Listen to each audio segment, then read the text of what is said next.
Hello, so this is a highly requested video on how to make events to actually get friends. The reason this is highly requested is because there have been so many people I've known throughout my life that haven't known how to do this, including me. It's not something that's taught to us, certainly.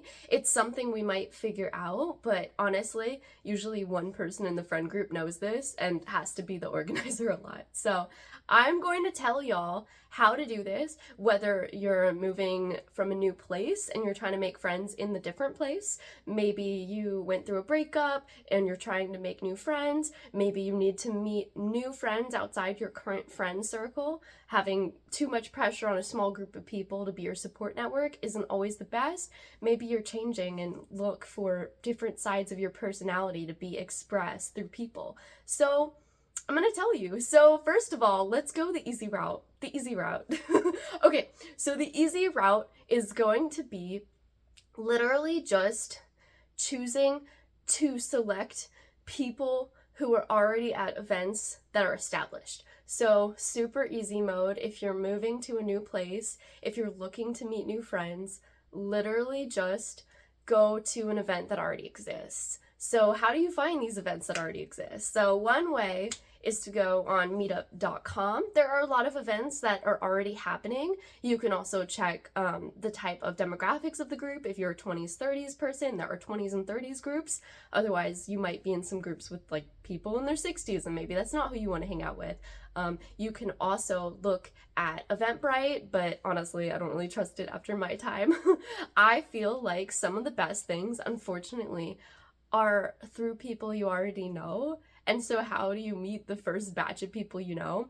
Meetup is easy for meeting that first batch because it typically has a lot of people who are on there, but it's not going to be end game. The best groups of people are going to be ones that are vetted, suited for you and your values and your needs as a friend, whatever that might look like. And it's probably not going to be a meetup unless you happen upon a really good meetup. And if you do, that's awesome. So depending on what you're interested in, if you like games, if you like dancing, if you like any sort of thing, feel free to take a look at the meetup. And you can also look at Facebook events and Facebook groups in the area, but honestly, a lot of them can be a little obscure. There are some dancing groups that you just will not find, for example, unless you already know someone in that group. And a lot of times that's the case because people don't want strangers joining, unfortunately. So then it becomes, how do you meet someone who knows the people who are doing the thing, right?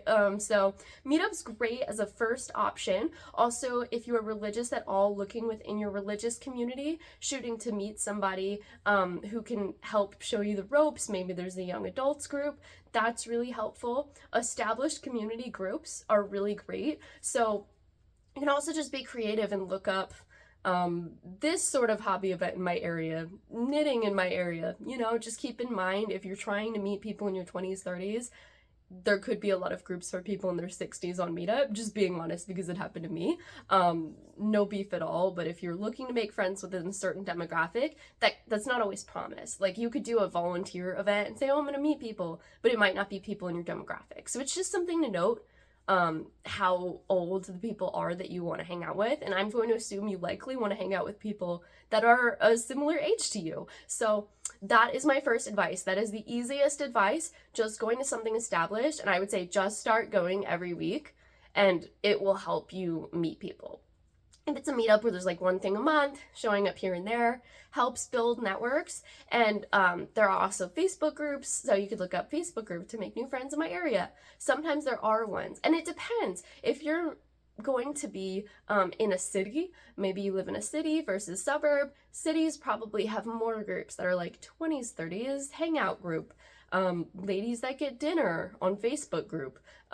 There's all sorts of different communities that you could enjoy. So there's a lot of different room to find new things that match your hobbies and interests. If you like going out to the club, if you like getting brunch, if you like trying to think about different hobbies, maybe surfing, paddleboarding. You could do tennis. There are a lot of tennis groups that are like, hey, I'm looking for someone to do doubles with me. Do you know anyone that's interested? Game night groups are really great because you don't have to talk to people at first and you have an established thing you can start discussing. That's a really great way I see people meet people. So that is the first recommendation to get your foot in the water in terms of meeting people. So the problem with this is that when you're going to a super formalized event, you have to fit it in your schedule to have that social network. So let's say you're doing something Thursday nights. Let's say your job now requires you to work early on Fridays or something. Well, maybe that doesn't work with you anymore. And maybe you have to drive 30 minutes one way to go to that thing on Thursday nights. Well, maybe that's like an hour commute. Not everybody wants to do that. So there will be a lot of things on weekends. There shouldn't be pressure on yourself to do everything at once. Even just one thing a week at first will help. And okay, let's say you're going to something and you've gone to something a few times. You might not see the same people every time. I remember I've done art classes in the past to try and make friends, or I've done yoga classes, and I actually found that every class would have completely different people, even instructors a lot of the time. So sometimes it's not the best way to meet people. The ideal is something that has a consistent group of people that match values. So this means don't go to a basketball group if you feel like these aren't people that you'd want to be friends with and you don't like basketball. So think about what you like, think about where the people who you'd like to meet are probably hanging out. It's probably where you would want to hang out. So thinking about that, and I will say it can be really scary to go to something by yourself, and a lot of people stop right there. They don't even bother. They're like, nope, I don't want to leave my house. Especially if you're a woman, you might not live in the safest area. You might not feel super comfortable going to something by yourself that you don't really know what the vibes are going to be.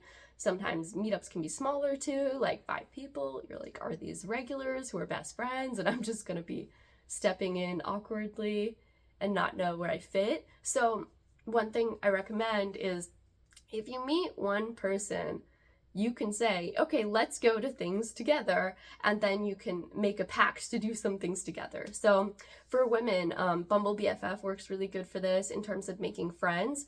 I will talk more about that in the future because there can be a lot of issues with Bumble BFF, but there are some good things. So Bumble BFF, Facebook friends, meetup, obviously, if you go to a meetup and meet someone specific. So if you make one friend, or if you have a partner and you guys can both go together to something like this, that's really helpful in terms of breaking the ice the first time. Because the first time you go anywhere, it's really scary. You're like, where am I supposed to be? Was I supposed to park in this section of the lot? Is it this room? Is it that room? There's a group of people in the corner. Are those the people for the meetup or the event? I'm confused. It can be really anxiety producing, and it might also feel like the people you're looking for are not there. So remember, like I said, looking up hobby things that are specific, like improv group, New York City, debate club, this group, political party, this, if you're looking for political activism or social justice things. There are a lot of different routes where you can meet people that match your values. Just think about what's important to you, what you'd like to spend your time doing. And this is a really beautiful philosophy of life as well, because it's like, we want to spend the most time doing things that match us, that match our values, that make us feel like we are the ones who are operating our life in our own power, self-authoring. Realistically, not everyone has the same amount of time to do things at all. If you are a parent, you probably don't have the same amount of time to socialize, and you might need to socialize with someone once a month. If you have a friend you get together with once a month instead of once a week like someone else could. And someone who's single and lives alone and works remote might need to hang out with people every other day. So it can really depend on you, your stage of life, and what you're looking for. And just think about what you like doing. So for example, if you like meditating, maybe there are some meditation groups and things. But if you go to a meditation group and you're in your 20s and everyone else is in your 60s, it might not be the place to meet friends who are in the same age range as you. So it takes time to find the right networks, and sometimes it does take a hit or miss, and sometimes it also takes bravery. If there is one person in a group that you feel is the type of person you'd like to be friends with, or even is just in the right age range, it is okay to be direct and ask them. Say, hey, I'm new to town, or I went through a breakup, I'm looking to make some friends. Or even if there's no big life change, like, hey, after I went to college, all my friends moved and I'm still here. I'm trying to make new friends now. Any advice? Really, being a salesperson for your social career is important, and it's annoying, I have to tell you that, because making friends should be easy. It shouldn't feel like sales. It should be natural. It should be proximity. But in our modern world, especially I'm speaking as someone in America, a lot of us living far apart, it's not like we're running into people every day. If you went to college, you know, there's a dorm life. You run into the same people every day. You see so and so in your class. There's a proximity effect. If you're working, it might be easier to make friends at work because you're seeing people every day. But I'm just going to be so blunt. Be careful dating at work. Not recommended. If it works out, that's awesome. If it doesn't, it can be really uncomfortable if you still have to work with them.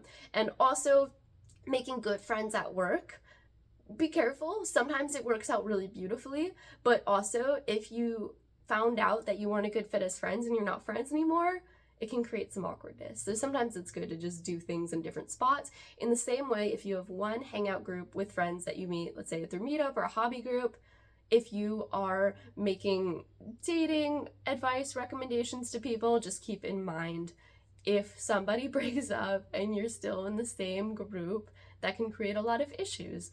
If you're in a sports group, maybe a sports league, if you're in a gaming group, any sort of thing, it can really make things awkward if so-and-so come to the hiking events and then they have to split which events they're allowed to go to after. So just food for thought. I will also say the ideal is hosting things that you can meet people that really fit you and not needing the helm of a formal event. That's how I feel. It got dramatic and dark in here because my lighting changed. Excuse me. But I will say that really, maybe this is my interpretation, maybe this is my preference, but I think the ideal for people is to not be in a situation where you're like, oh, I go to Magic Club every week. I go to this thing every week, but like I have a D&D group with my best friends. I have a Discord group with my best friends. I have a WhatsApp with my best friends.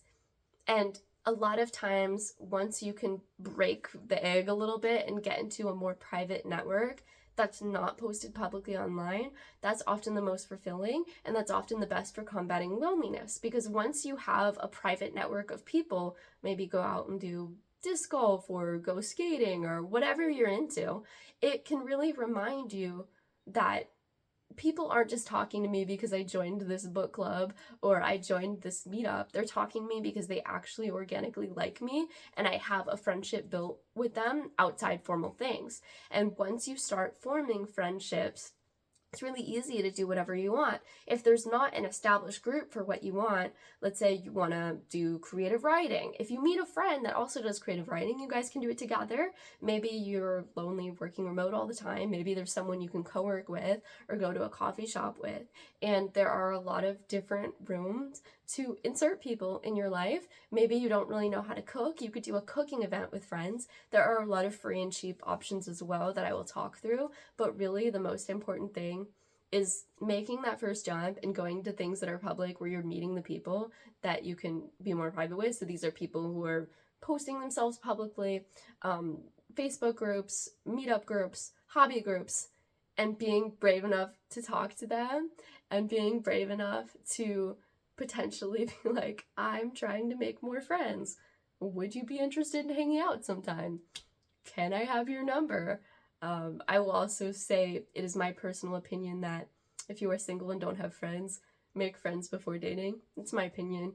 I can get more into that in another video, but I'm just gonna be honest. If you don't have friends and you're trying to hit on women, I don't recommend that because it usually gives off desperation vibes, excusez-moi. So, I will mention that a lot of people focus a lot on nobody's inviting me to anything, so nobody likes me, when it's usually nobody knows you're available for something, and a lot of people socially in today's world aren't hanging out at all. So unfortunately, you might have to create what you want to see. And this is where it goes into, okay, so I tried to host something and nobody showed up or it didn't go the way I wanted. Let's say you posted in a hobby group that you want to do a hangout, maybe see a movie, maybe go to this event, would anyone be interested? And like no one responded.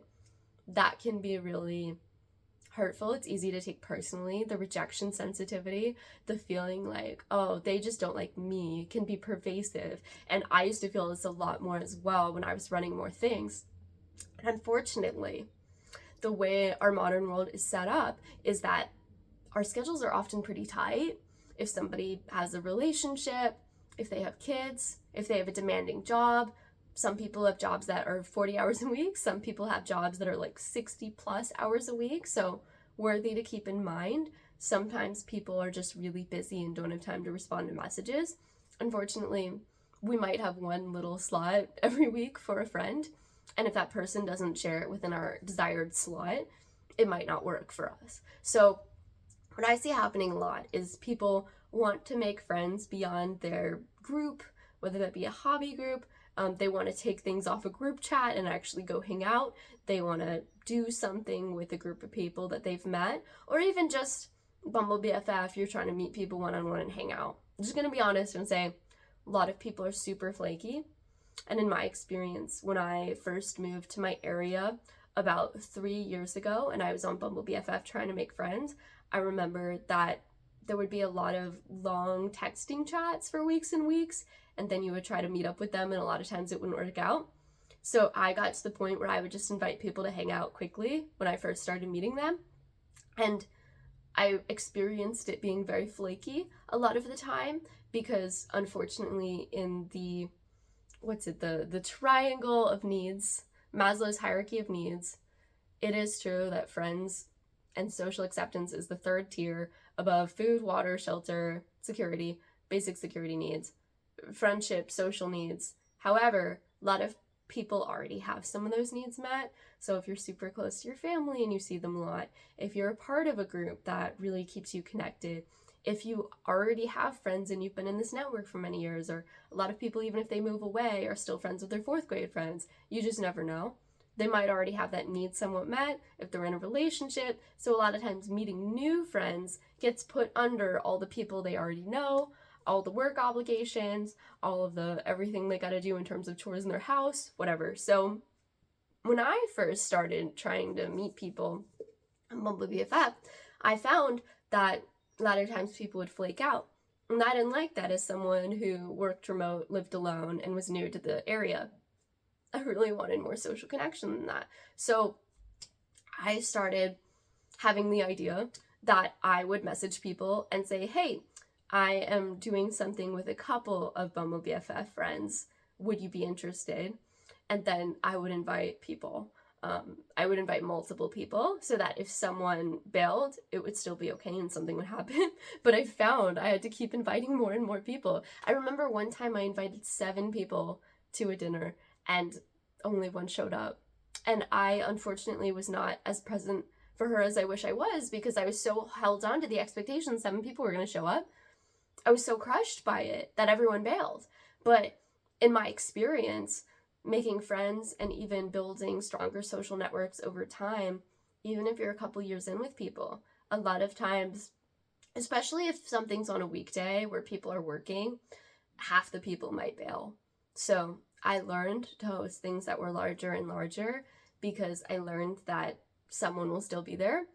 And there's a point where that should stop and there's a point where that should start. I think that larger events that you're hosting one-on-one are great when you're first trying to meet people or take it off the group chat. Let's say you're inviting someone from a hobby group and a church group and I'm trying to think about whatever kind of group, a volunteer group, and maybe someone from your work too, and you're going to go for a walk. Well, if you do that, that's great. And what do you do if half of them bail, right? So in my experience, and this is weird, I feel like when you're first meeting people, half of people will bail. And from experience, it's more likely that women will bail on an event or hangout if they're first meeting you, because in my experience, women on average seem to be more socially connected. Men are less likely to bail on an event, actually. And when you're super new friends with a gal, she's like she's like probably gonna bail 75% of the time, just being honest. So I say that to depersonalize it, not to depress. I hope that doesn't depress, because a lot of people don't want to hear this information. If you know this, you can work with it and be empowered by it. So this is why it is so helpful to just go to things that somebody who's an organizer already made, so you don't have to worry about all the logistics of this, because it can be really hard. And the one thing is that if you're going to a dance group and you go for long enough, you'll start talking to people and organically make friends, and it will happen more naturally. And the thing is, you want to actually like what you're doing in case it becomes super ingratiated in your life. Like, let's say you're playing a game you don't like every week, and then you have to go or else you won't have friends, right? So thinking critically about what might be interesting, trying things out, staying with it. But if you want to take it off of the network, if you are in a group where you're hanging out with someone for the long term, let's say you have a best friend in trying to think about what types of things, a trivia group that you hang out with every time there's trivia from a meetup, you could say, hey, do you want to hang out after? And really, the benefit of hanging out with someone every week is the proximity effect. They get to know you, they get to trust you, it doesn't feel as weird. But if you're like me and super impatient, you might just want to take it off right away. So that's where I recommend numbers game, honestly. So I'm just gonna be real and say that there are some money issues with socializing a lot with new people, because when you're socializing with new people, a lot of times you're doing it in public access areas that unfortunately you have to pay to be at. So if you're going to dinner with some new friends, you might have to pay $40 for the dinner. If you're going to a movie, you might have to pay $20 for the movie. You might have to pay to gas here and there to go to a new location, to go hiking or whatever it is. So unfortunately, there are some limitations with money that might limit certain social avenues, but I'm just gonna tell you the cheap ones because I care about saving people's money and time, and I certainly have used way too much money going to concerts to try and get to know people better, and saying, oh, let's go to this concert, let's go to this trip. It's so bonding, but it's so much money. Okay, so free, cheap options for hanging out with people. Let's say you want to take them from the hobby group, you want to take them from the group chat, you want to take them from the general thing, the meetup, the Facebook group, and you want to have friends that are just like yours. So how can you do that? How can you get from one stage to another? And keep in mind, there's nothing wrong with you if you only have friends in the stage where you're going to a thing, because this is where a lot of people stay at, because unfortunately, we don't have as good social connections nowadays. So it's not you.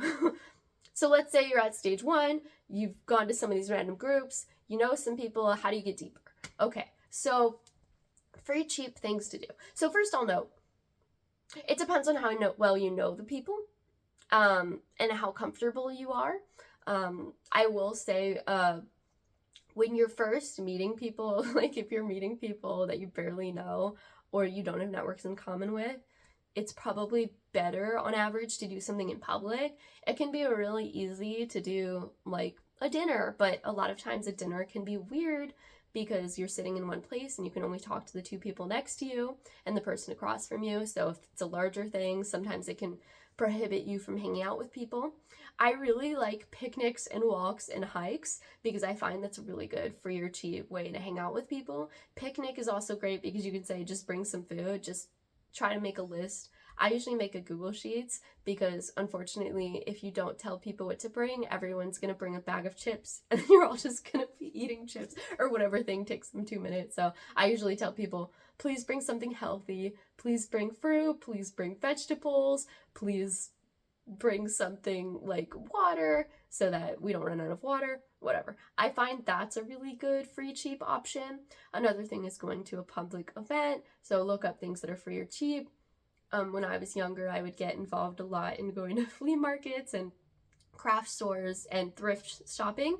As a woman, I'll tell you, I don't recommend, actually. I had a really great heyday with it. I love thrifting, I love stuff, but I have had to downsize a lot, and I hate to imagine how much money I've wasted buying things I didn't need over the years. So if you're looking to be free and cheap, I honestly don't recommend going to things where it's like a shopping thing. And unfortunately, a lot of events that are free or cheap masquerade as something free or cheap, and they're just trying to get you to buy things. So a lot of conventions might be like that. A lot of concerts, they're like, buy this t-shirt. Just know your triggers if you're trying to save money and know what the deal is. But free, cheap, it's always cheaper if it's not good weather to go to a coffee shop and hang out than lunch. It's always cheaper. Or you can go to a froyo place, you can go to a smoothie shop, get coffee, get tea, get ice cream, anything like that where you can sit inside is really helpful. Libraries are super nice, but they're quiet. So if you need to pay to play, that's what I recommend if you need a third space. Unfortunately, there's just not a lot of free and cheap options indoors. You can check out your area, and this depends on your area. Is there a museum that you could go to inside that's free in the area? If that's the case, maybe that's a good excuse to hang out with people there and literally make it your spot. Sometimes there's a cafe that you can buy something that's $1 and sit there all day. So thinking through your options, also recognizing if you live near a certain place, if you don't have car access, you might need to think critically about what's near you, especially if gas money costs a lot for you or if you don't have a reliable car. When I first moved to my area, I did not have a car, and it is not an area you can function in without a car, and Ubers are very expensive. So I would just go to the same restaurant all the time and a smoothie place that was near my house. And I remember there was a point where the people at the restaurant recognized me because I'd be there like 3 times a week. So that was a little awkward, but it worked. It worked for me. And it was something that I could walk to from my house. So that worked out for me. Also, another thing is if you're trying to meet people who do a certain thing and you're not finding a specific group, sometimes just being in proximity to people helps, but a lot of times people will be different every time. If it's a certain class, like if you're going to a gym and there's fitness classes, it might be different people every time, but that would be a really easy, free, cheap thing. If you're going to a certain gym, hey, do you want to come to my gym sometime? We could work out together. If you have a guest pass, if that person goes to the same gym, that's a really convenient one indoors, actually. Like, we can go swimming depending on your gym. We can go work out, whatever you have. Even just, do you want to just come to the gym? We can walk on the track for a couple hours. I used to do that. And don't knock it, people. Like, you don't know if somebody you know is a student, they might have a really sick gym that's for students nearby that you could pay $10 to and be able to go to. So there are a lot of options for you, and depending on where you live, it depends, but I would say most reliable, if you want to do something not at your house, just starting to meet people. If it's outdoors, I would say picnic or hike or walk, and if it's indoors, I would say dinner, coffee shop, museum. So these are my recommendations that are the easiest. I would also say it's always really convenient and it's going to be free the longest term to host things at your house. That could mean putting on a movie at your house. That could mean doing a cooking night at your house. It can be so much cheaper, and unfortunately, you just have to figure out what your comfort levels are with inviting new people to your house, because I can't guarantee it. I don't know your area. I don't know who you're meeting or who your hobby group is. And you don't know people till you know people. I can say if you have a friend that introduces you to a group of people, they're probably safer to invite to your house than strangers, but just exert caution in the beginning. Exert caution. And then as you go deeper into that, just keep in mind, not everyone will be comfortable. And some people might not want to go to your house until they've hung out with you a couple times. Some people might not feel safe unless they bring their boyfriend or their best friend. If you're hosting something larger, that's totally fine. But just keep in mind, some people might not be able to go because of feeling like they don't know you well enough to go to your house yet. So there are a lot of things you can do in public too. But with me, my thinking on it is the goal of making a group of friends is to get to the point where you could hang out with them like at your house, pajamas, no need to do anything fancy. Just talking, playing a game, movies, chilling, whatever friends do. Like, if you've ever seen the trend that's like, make a PowerPoint with your friends and share it, that's really fun. Or just hanging out, just talking about life. That's really the most affirmative point of a friendship, where you can invite some people over and do that. So basically, it's a numbers game to get there. And unfortunately, if you're trying to host something, it's like, oh, well, if people are going to be flaky, like, okay, I invited like 10 people to go to this dinner, but I feel really weird doing it. I feel really weird and hurt when they say no. I feel really bad. I don't even want to ask them. I feel like it's presumptuous to even ask. Unfortunately, I feel like in our modern world, we have to be salespeople for our social life, or else it doesn't happen, which is yucky. It's yucky. Unless you go to a hobby-based thing and you're comfortable with keeping it here, where you're like, okay, do these people actually like me, or do they just hang out with me because I'm part of this trivia group? Unfortunately, to get beyond that, we have to get beyond that mentality, because our social network is really going to be functioning based on our bravery. So especially when we're new to a network, if we are the one who will say yes to an invite but never invite someone, a lot of people who are naturally inviters might think that like you don't like them, or that you're not including them, even if you never host something. So I do think it's a useful skill to know how to host something, even if you don't host something a lot. If you do host something sometimes, it can feel really intimidating if you, let's say, invited 4 people expecting 4 to show up and 3 bail, and you're just hanging out one-on-one with someone. Like I said, that time I did the dinner with 7 people and only 1 showed up. I was so hurt. And I went a little too far with it, where then I started hosting dinners with like 12 people and I would invite like 60, and that was crazy. And still, a lot of times I would invite 60 people and like 7 would show up. So some of it is just having the patience to go to something reoccurring, to where you can build up this connection with somebody. Also, unfortunately, and this sucks, depending on the life stage, most of the people you meet aren't gonna work out. So excuse me.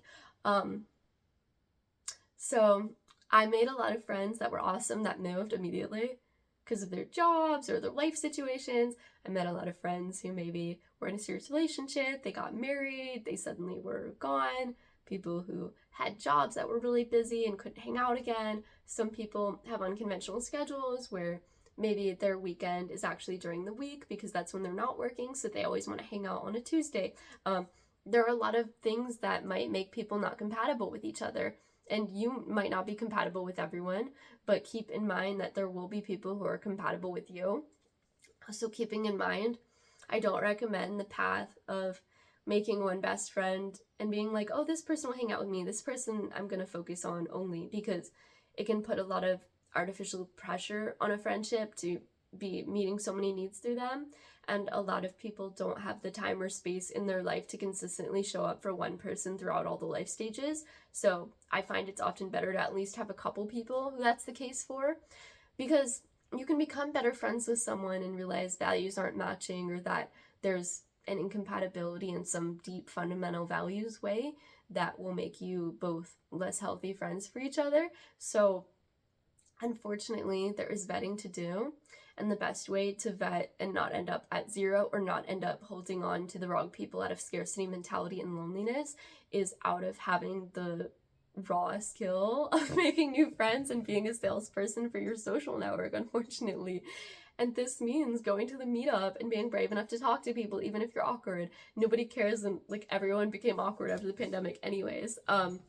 And also keeping in mind that as a woman, a lot of single men might want to hang out with you because they're interested, and it doesn't necessarily mean they want to be your friend. And if you want to make female friends, just keep in mind that a lot of female friends often have better social networks, unfortunately, and it might take more work to make social networks with female friends. Just saying, just being honest, but that does not mean it's not worth it. And unfortunately, it can be a long road to meet the right people, but meeting one person who's right can be so amazing in life, fulfilling. Imagine having your bucket full with a couple of people like that. And the goal long term, excuse me, let's say you're hosting game nights, you're at the point where you can invite people to your house and like 10 people show up, even if you got to invite like 20, that's fine. 20, 30, whatever. And you know people well enough that you feel comfortable and safe with them doing that, and you feel secure. Or let's say if you're in an apartment living or something, you've got like a game room you can use in your apartment, or maybe you take them to pool or whatever. You have something you do with people that is outside of an established group. The goal long term is to make solid networks enough that you can hang out one-on-one with someone and really find it substantial and fulfilling. So the goal is actually to settle down from there. So the good news is that long term, this isn't going to be like a huge hustle for life. It's a hustle to get it going. It's a hustle to meet people for the first time. It's a hustle to get started. But then it's like you can meet people who you know well enough that they're not going to bail and hang out with them one-on-one. Just keep in mind at first when you're doing things one-on-one, plan that they're going to bail half the time, unfortunately. Just please don't be the bailer. Please don't be the bailer, because it is so hard to make friends out here with people being flaky. And I know it's tough with people having too much on their plate, but try to think realistically about your schedule and what's on your plate before saying yes to something you're unsure about. Always say maybe instead of yes if you're not sure. I can't forget the number of times that people have bailed on something I was hosting like the hour before or the minute before. And there is a stronger onus to not bail if it's a one-on-one, but it still happens. I would say it still happens a good amount of time. And the better you get to know people, the less likely that's going to happen. Because once you get past a certain stage from people, you go past the hobby stage, I don't really know you stage, you go into the stage that's like, oh, I kind of know you now, and I think you're cool, and I know where you live, and that's not creepy because we hang out, and you're introducing me to a couple people. Cool. The stage that's like, we're ride or dies, we hang out one-on-one, we have an awesome time. It takes time. It takes trust. It sometimes takes years.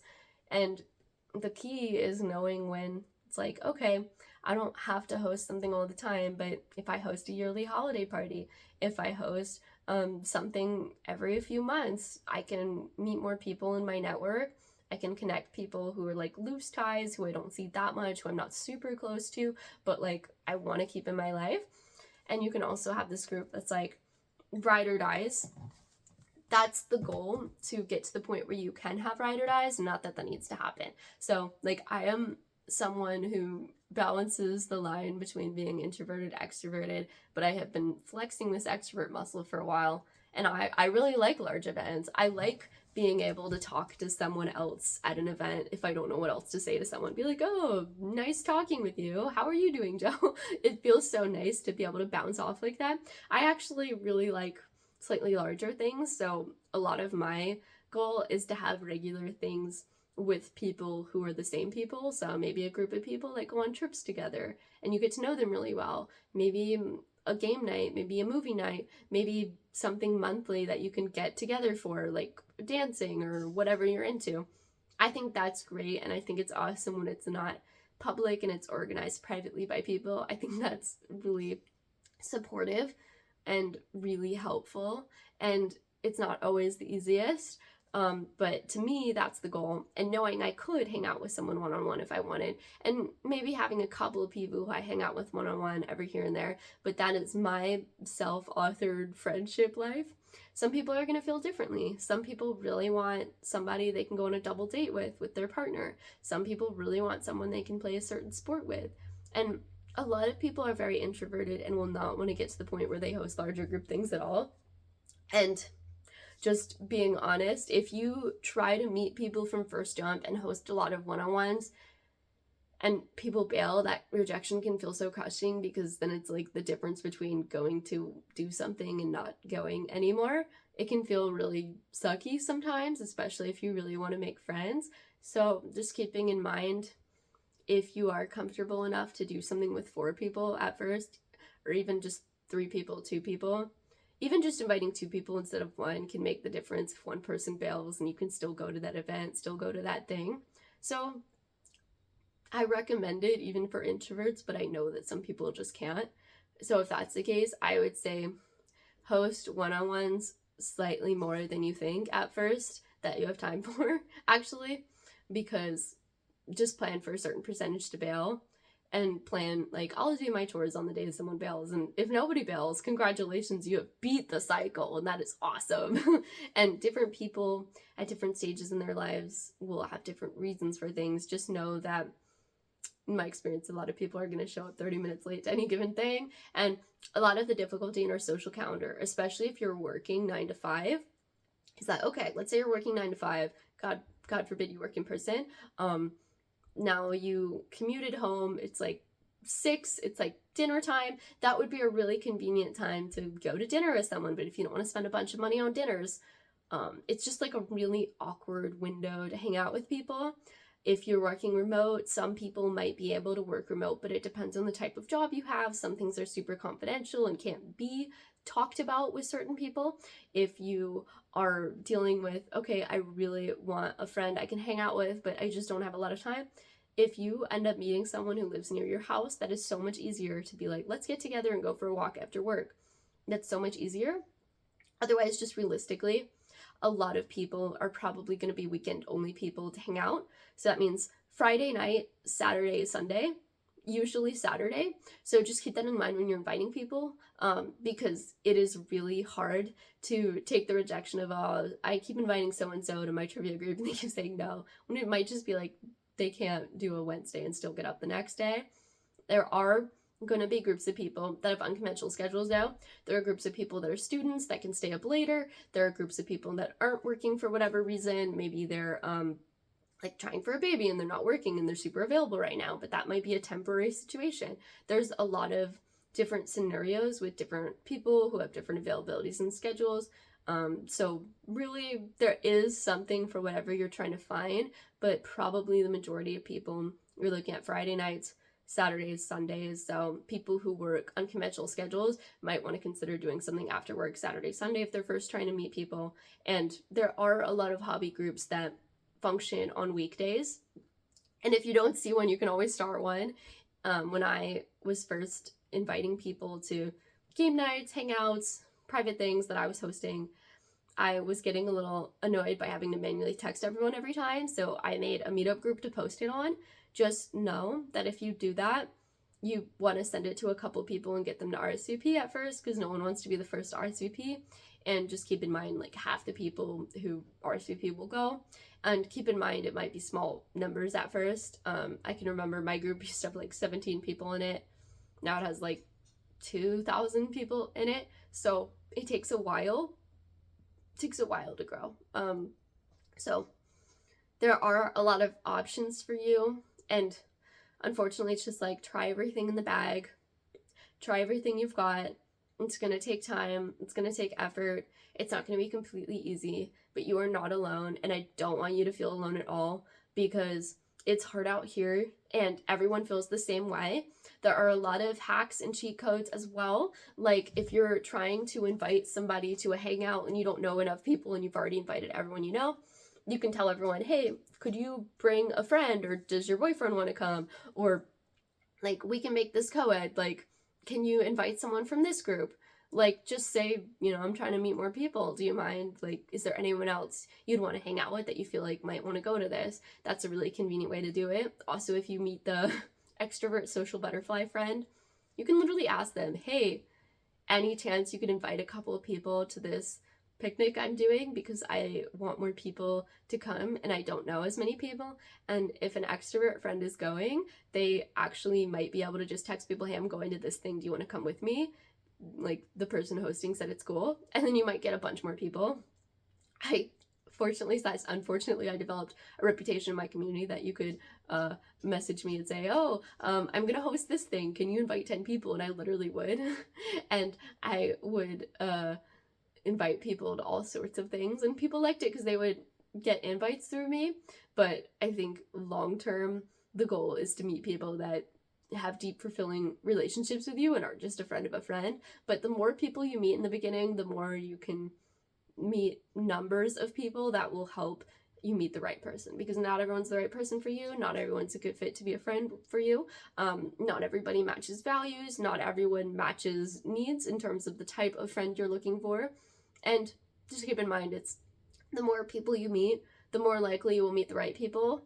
But I will also add, for women, single or not single, just keep in mind that not every man who wants to be your friend actually wants to be your friend, and just keep that in mind and make that clear when you're first hanging out with someone. If you don't see them in a certain type of way where you're like, oh, maybe I'd be interested in dating them, because I think that that can be a miscommunication that can irk people on having male friends sometimes. But if that's established and clear, you can absolutely have co-ed groups of friends and not necessarily just only have female friends, which I think is super important, because for me, my first year moving here, I literally just hung out with female friends. And when I would try to hang out with male friends, sometimes it would be taken in a more romantic sense, which wasn't my intention.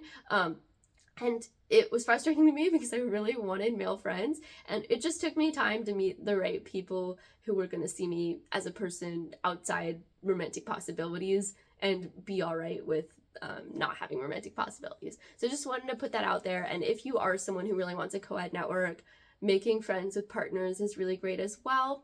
If you're someone who's part of the LGBT community, meeting friends who are also in that community can be really empowering and helpful and supportive, especially if you're in an area that's not fully supportive of that. Looking for people who match your values and needs in any way and are part of any community affiliations that you're interested in are so helpful. It's so life affirming. It's so amazing. And just keeping in mind, like, the constant check-in. Is this person someone I'd be friends with if I had a million friends? Is this person someone I feel safe with?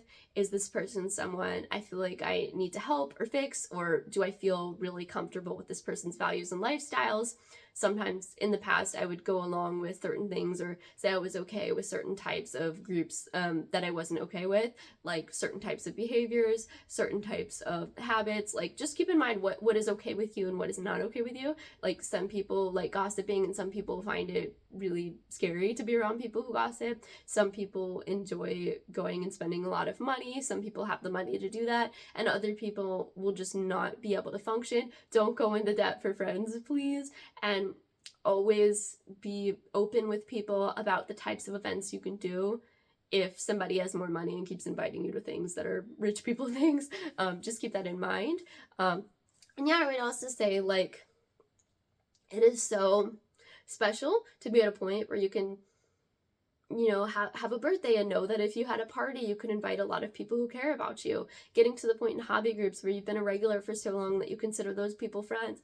There's a lot of special aspects to social connection that are so beautiful and take time. And I do find a lot of people sometimes overly focus on dating when they haven't met the right social network, and just know that dating life will be a lot better if you have strong social network, because you'll have a high bar for everything and you'll know what matches you really successfully. And friendship has a lower bar than dating for sure, because you can be friends with all different types of people as long as they match certain basic needs, and it may flux and change more, but really it can be so beautiful, so fulfilling, and so magical to meet people, to have community, and to really feel fulfilled in that. And I know this is really hard and most people just don't have the bandwidth, but the ideal is to have some friends that are like group friends that you hang out with in some group.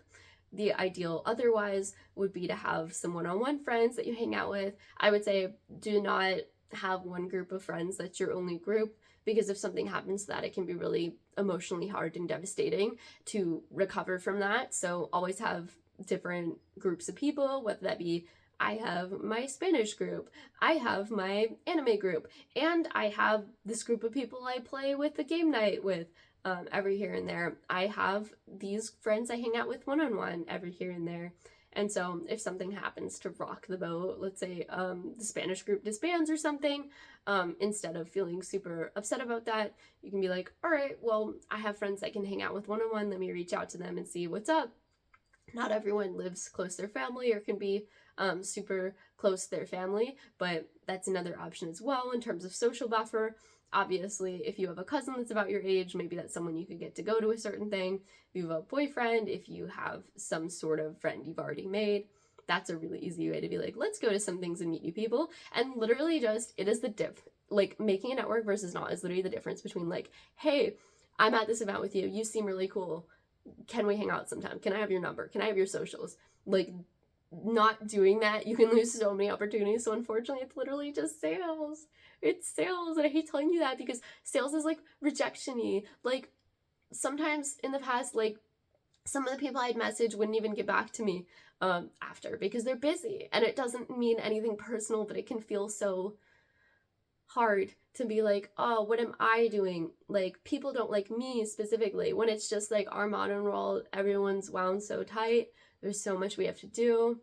We're so focused on so many things at once, like meeting basic needs, cooking, cleaning, working, handling commitments we already have, whether that be with family members, with partners, with work. Like, just keep in mind if you're struggling, it's not you. And a little bit of persistence can get you so much, and it is absolutely worth it. I find it worth it. And I can't tell you what the best mode is to do everything depending on your area, but you can do everything I mentioned virtually as well if you're in an area that's really a desert socially, and you can potentially have online connections with people, which can be very sustaining. Or like if there's a college an hour from you, maybe you can go there every here and there and hang out with people. Like, just think about what's possible for you. I know some people who drive like 2 hours to hang out in a city on weekends because that's where they're finding the most benefit from it. So just don't give up if it's hard, and don't feel like anything's impossible. Like, there is the possibility of making virtual friends or even reaching out to friends from your past and talking on the phone or setting that up. But just keep in mind, a lot of times it won't be consistent if it's not in your area. And do not water dead plants. Unfortunately, it has to go two ways, to be fair. And look at people as you're getting to know them, being friends with them, being like, am I the only one putting an effort here? But just keep in mind, a lot of people are shy and will never invite you to something ever because they're never going to host one because they're scared and they don't know how, and their insecurities won't allow that. But just like, are they reciprocating? Are they being reciprocal in whatever way that means to you? Do I feel supported, loved, cared about, cherished? And really, yeah. So I hope this helped. Feel free to reach out in the comments if you have any questions about making friends in this way. I apologize for a long video, but I really had to get this out there, and I think it's so important, and I think it's really needed for people to know how to do this. So yeah, I appreciate you. Bye.